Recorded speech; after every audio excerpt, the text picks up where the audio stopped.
I, 26 female, recently moved into my first home. I'm also 4 months pregnant with our first baby. The pregnancy has been very hard. I have horrible morning sickness. It reached a really bad point where I passed out and hit my head, and my doctor admitted me to the hospital for a week. When I got home from hospital, I found out my husband had allowed his brother's family to move into 2 of our 3 bedrooms. They were evicted, and I don't know why. One room that was my office was tossed into our room, and my papers were everywhere. The house was a complete wreck. Trash, dirty clothes, used diapers. I started to cry. It was like a light flipped. My husband was no longer the same.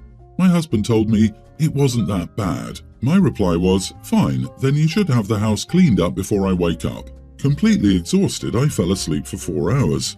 I woke up and went to get a drink of water. I couldn't do it because every glass we owned was scattered around the house. They didn't clean a single thing. I passive-aggressively started to pick up the dirty dishes and wash them.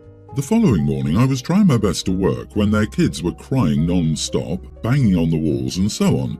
Their mom was in her room for hours, ignoring them. When my husband came home, he was upset with me over how I didn't make his brother's wife feel welcome in our home by helping with their kids when she was tired. Then continued to complain how nothing was done while he was at work all day in the house. Yep, the same one he didn't clean. That led to a fight where I told him I am too sick to have company and they need to leave. To which he replied they were his family and that he won't kick them out. I started to cry again. I was beyond frustrated and exhausted. I physically couldn't do it anymore. I called my mom, asking if I could come to stay with her. I told her the whole story in front of my husband, who at this point was completely shocked and angry. Also, I could tell he wasn't sure what to do. My mom came with my brothers. I have 3 older brothers. My mom was super angry and told my husband, since your family can stay, so can we. My mom quickly took charge. I was sent to bed. My brothers started cleaning, complaining loudly at how disgusting my brother-in-law's family was, along with what a horrible husband my husband is for putting me through this while I'm sick. I got a text message from my mother-in-law calling me an idiot for not helping my husband clean up the house and putting my brother-in-law in an uncomfortable position by having my mom boss him around. My husband is currently staying in a hotel because I needed space. Wait, your mother-in-law called to fuss at you for involving your mother? There's this pot kettle thing. Not the idiot 1000%, but house guests in a shared home require 2 yeses and only 1 no. Both of you agree or it shouldn't happen. Your husband has treated you abominably. I'm not sure I could deal with that, honestly. Can you go stay with your mom? You can't stay alone due to your sickness. Your mom is the mom of the year, so are your brothers. This will not get better, OP, if you don't set some major boundaries. Again, that he did this while you were in the hospital suggests he knew you disagreed and wanted to present it as a done deed you couldn't or wouldn't argue with. Go stay with Mom and let him enjoy lying in the filthy bed he's made. I'd tell him that you're not coming back until they're gone and your house is as clean as when you left it. If he won't or can't, then you know where his priorities are. Darling, you're pregnant. The house you describe is unfit to bring a newborn into. Depending on how bad and what country you live in, Child Protective Services could step in. Is your marriage worth potentially losing custody of your baby over? Because I can tell you right now that it shouldn't be. That baby has to be your #1 priority, and living in a house full of dirty dishes and moldy food ain't it, sis. My heart hurts for you, but you deserve so much better. I mean this in the nicest way possible. Please start prepping for divorce. Your husband moved people into the home without consulting you first. He's prioritizing their needs over the needs of his wife and unborn child.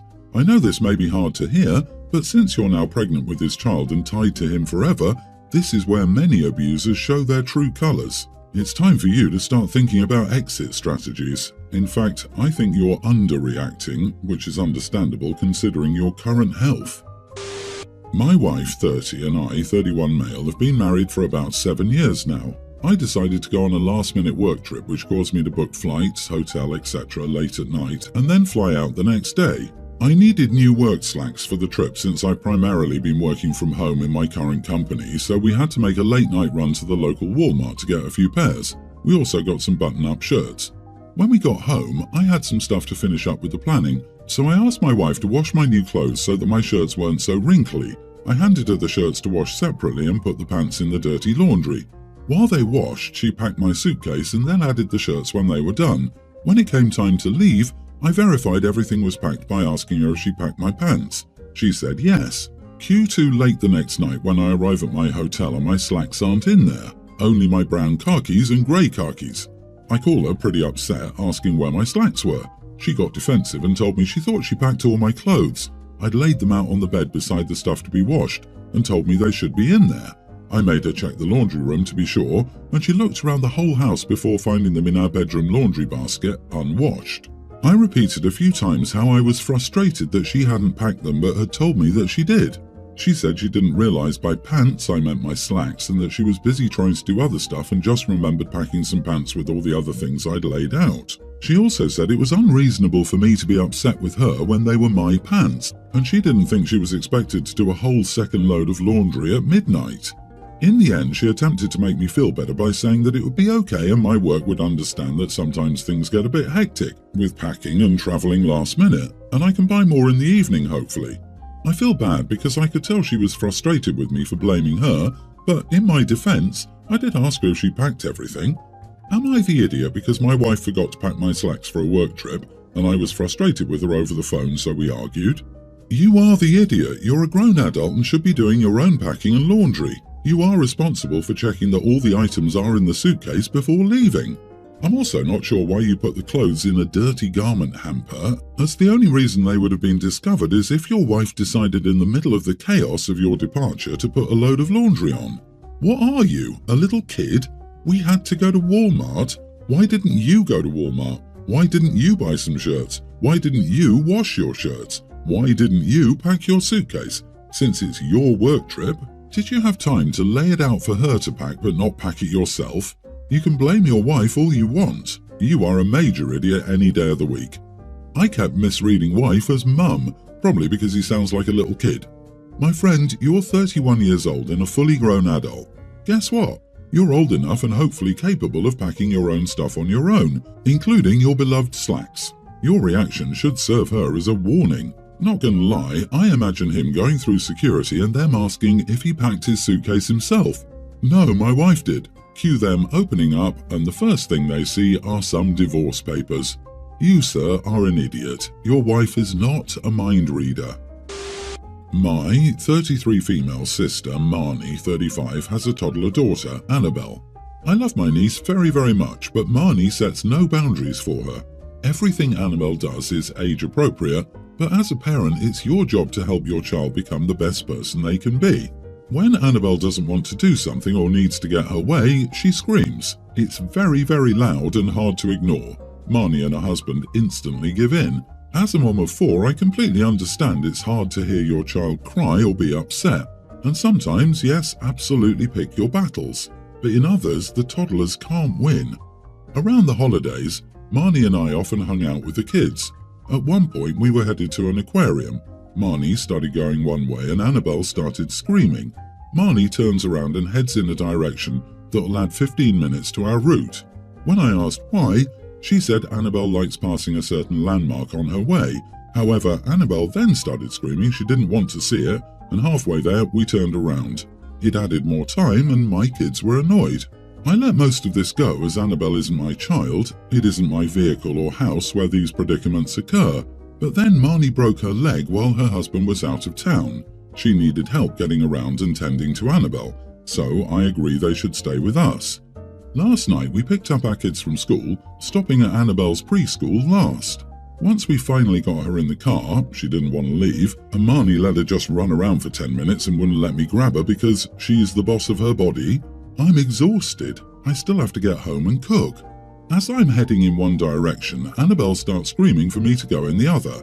I calmly explain that way is longer and we don't have the time. Marnie asked me to just make it easier, she doesn't want to hear her scream.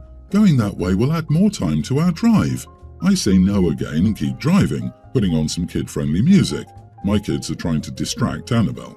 Marnie starts crying, saying things like, "It's okay baby, we'll be home soon. Oh, I know you're so sad, this isn't very nice."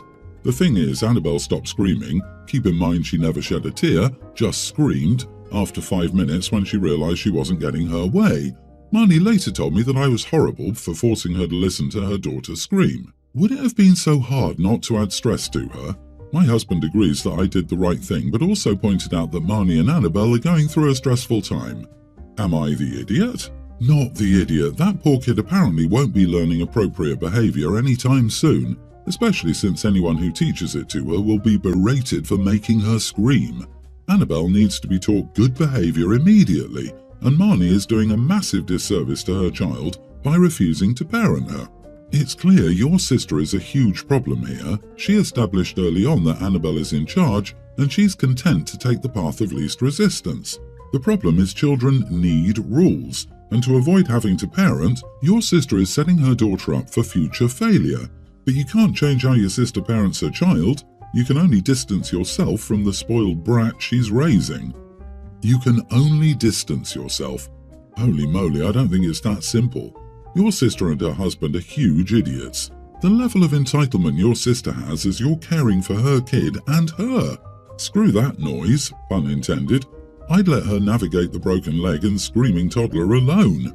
You have 4 kids of your own. That's harder than dealing with 1 kid and a broken leg. I, 45 female, have 3 children. My eldest, Gia, is 28 years old. About 5 years ago, she moved about 90 minutes away to live with her boyfriend, Marco. They've since had 2 girls that are a preschooler and a toddler. My younger daughter, Alexis, nearly adult, is mentally and physically disabled. While she's somewhat independent, she'll never live alone and requires much care. When my oldest granddaughter was born, Gia kept hinting that I should come to visit and help her. I did come down a couple of times, but Alexis's health was pretty poor at that point, so that had to be my focus. Eventually, Gia confided in me that Marco didn't help with the baby. I sympathized. As time went on, things didn't get better. I was surprised when Gia told me she was trying to conceive number 2. I asked if Marco was doing better, and she said no, but he really wanted to try for a boy. It's her life and her business, so I let it go. Sure enough, nothing changed when my youngest granddaughter was born. Around this time, my cousin passed. I was left as the guardian of her toddler daughter, Evelyn. Juggling Evelyn and Alexis is no easy task, and I'm also doing it alone. I have never asked my older kids for help and never would. This past year, Gia kept hinting that I should come down more. I have a couple of times, but usually say it would be easier for her to come to me. Recently, Gia blew up at me, saying she has no help, and as her mother, I should. I said I was a little busy myself with 1 special needs child and a toddler who went through trauma. I'm always there emotionally, but I can't physically. She said that Marco was no help, and I said she knew what she was getting into this time around. It's not up to everyone else to support her. She got mad and told me I was insensitive. I was talking to my sister and she said I'd gone too far. Am I the idiot? Not the idiot. She should redirect her anger towards her husband instead of you. Managing a toddler that just lost her mom and a teen with disabilities all on your own is amazing in itself. Hang in there. Don't feel like you need to be doing more. Geez, seriously. OP has at least as much on her plate as her daughter does, if not more. What in the world does she want from her? What's OP supposed to do with her responsibilities while she takes off to help her daughter? And if OP brings both children with her to her daughters, I don't see how that would be very helpful to her daughter. It would create a house full of chaos. She had a second child with a man she knew wasn't helpful, or frankly a decent father. I can't for the life of me wrap my brain around why she'd do that. But seriously, if he already didn't do squat with the first kid, why would she agree to a second? I know divorce and single parenthood suck, but if you're doing it all alone anyway, why not get rid of the dead weight, instead of keeping him and adding a second kid to a crappy situation? Yep, Gia is a big girl who found out her partner was useless with the first child, then chose to have a second. You have a full plate. Her mess, and she needs to deal with it. She needs to give the lover boy a wake-up call, as in, man up, daddy. My brother-in-law was driving us home and my hands were starting to shake because I hadn't eaten, so I was going to eat one of the pastries I'd bought, but he said I couldn't eat in his car. He was acting like his precious car would combust if it got crumbs in it, so I asked him to pull over because I needed to eat something. I decided to walk home while eating my pastry because I was annoyed at him. He kept asking me to get back in the car and claimed my husband would give him a hard time if he let me walk home, but I told him I didn't care and I walked the entire way. So now my husband is mad at his brother, and my brother-in-law is blaming me because I refused to get back in the car. They had a huge argument when my husband first found out, and my husband also privately told me I should have just let his brother drive me home instead of being stubborn and walking. Every time we argue about it, my brother-in-law asks me if I'm going to start sulking again, which is really getting on my nerves. Am I the idiot? So I asked him to pull over because I needed to eat something. He complied and pulled over so you could eat. Then you acted like a toddler because he did exactly as you asked. You are the idiot, OP. Grow up. You literally had to eat a pastry that second. Why are we assuming you have diabetes? You were so desperate for energy, literally shaking, yet you were able to walk home to prove a point. If it wasn't that far of a walk, it would have been an even shorter drive. Surely you could have waited to stuff your face. I think you're a control freak. If his bringing up how you act gets on your nerves, then maybe don't act that way and learn to be patient.